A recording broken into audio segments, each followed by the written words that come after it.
আমরা ছাদে এসেছি জামা কাপড় তুলতে। ও নিজেই নিজের জামা কাপড় তুলতে শুরু করে দিয়েছে।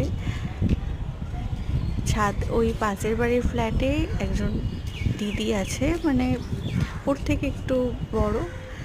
ও তাকে বারবার দেখছে, তার সাথে কথা বলার চেষ্টা করছে, বাট সে তো দেখতে পাচ্ছে না তাকে। তাই জন্য ও আবার নিজের কাছে ব্যস্ত হয়ে পড়েছে।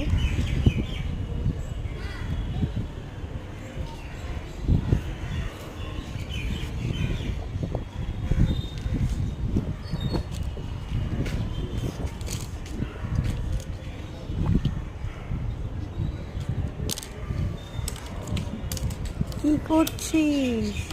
জামা কাপড় তোলা হয়ে গেল? যা, সব জামা পড়ে গেল হাওয়াতে। যাও নিয়ে এসো, তোমার সব জামা পড়ে যাচ্ছে।